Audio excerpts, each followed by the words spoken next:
All right, what is up, everybody? Today we are going to be building a budget PC for Decentraland. So we are looking at some of our components here, really all of the components here. So we've got our Cooler Master Q300L Master Box. We've got an Intel i5 core processor with a NVIDIA 3060 graphics card.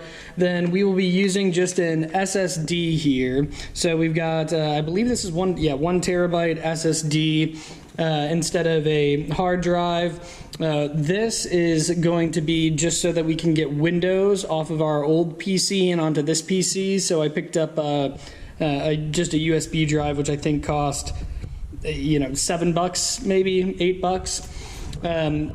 Our motherboard, very important. You need to make sure that your motherboard actually is compatible with the components that you will be using, and that also everything is going to fit inside of your case. And then we've got our RAM here. We're just using two 8GB HyperX Theory DDR4 RAM sticks, and I actually already had these, but I did also include them in the price. So I think these were about $40.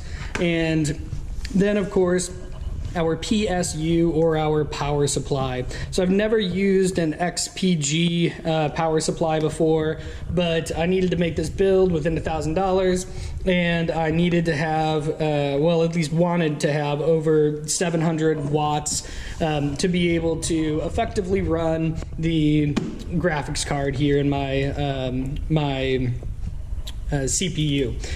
And here we have it all put together. This full build video will be released for anybody who needs help, actually putting the pieces together.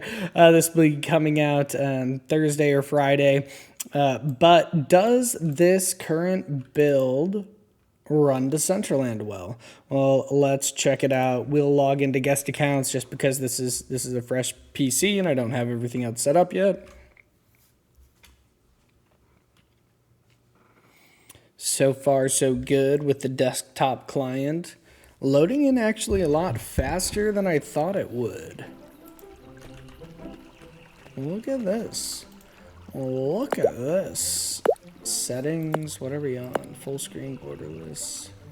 Graphics. So we're running on Ultra already. That's not too shabby. Let's just test out some teleportations. Not too bad. Actually, I would say this might actually operate better than my main PC. But again, this is on the desktop client. Let's check it out on browser. But my initial thought process is that this is gonna work out just fine. Again, we'll pop in as a guest. And I guess it's, one thing to note that I'm also screen recording while I'm doing this. So, that could easily be, somebody streaming while they're doing this as well. So streaming and running Decentraland on Ultra, will it work well in browser? Okay, I did just get a notification stating that my machine isn't using a dedicated graphics card, which is interesting because I don't know how that's anything other than a dedicated graphics card. Let's check out these settings. We're on Ultra. And still having no issues. No lag whatsoever. Actually loading very quickly on Ultra. And, changing in between scenes. So I'd say that's pretty good. Look for the full video coming out soon.